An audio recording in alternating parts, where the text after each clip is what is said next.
शनिवार दिनांक 18 रोजी रत्नागिरीमध्ये बालाजी मंगल कार्यालय येथे रत्नागिरी जिल्ह्यातील आंबा, काजू आणि मच्छीमार या सगळ्या शेतकऱ्यांचा, आंबा उत्पादक, काजू उत्पादक शेतकऱ्यांचा एक मेळावा आयोजित केला आहे आणि खासदार राजू शेट्टी, शेतकरी सगळे नेते त्या ठिकाणी उपस्थित राहणार आहेत। त्याचबरोबर माजी खासदार विनायक राऊतसाहेबसुद्धा उपस्थित राहणार आहेत। आज संपूर्ण कोकणामधला, विशेष करून रत्नागिरी सिंधुदुर्ग जिल्ह्यातला जो शेतकरी आहे, त्या ग्लोबल वॉर्मिंग आणि जे संकट आलेलं आहे याच्यामुळं आंबा उत्पादन कमी झालेलं आहे आणि शासनानं तुटपुंजी मदत जाहीर केलेली आहे।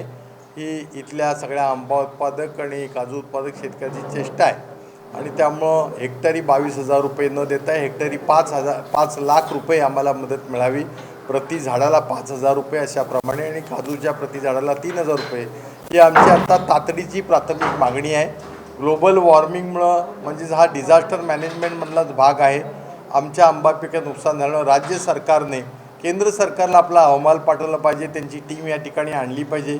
गेले 1.5-2 महिने सिंधुदुर्ग जिल्ह्यापासून हे शेतकऱ्याचं उत्स्फूर्तपणाचं आंदोलन सुरू झालेलं आहे आणि त्यामुळं आज शेतकरी खूप आर्थिक अडचणीत आलेला आहे। एका शेतकऱ्यानं दुर्दैवानं आत्महत्या केलेली आहे आणि त्यामुळे राज्य सरकारच्या हे विरोधातला विषय नसून ही एक चळवळ शेतकऱ्याच्या, कोकणातल्या आंबा उत्पादक, काजू उत्पादक आणि मच्छीमार बांधवाची आम्ही चळवळ उभी करतोय आणि त्यामुळे मी सगळ्यांना विनंती करेन, राजकारणाच्या पलीकडे जाऊन आपण सगळ्यांनी एकत्र येऊन या ठिकाणी या आंबा उत्पादकाला मदत केली पाहिजे अशी आमची मागणी आहे।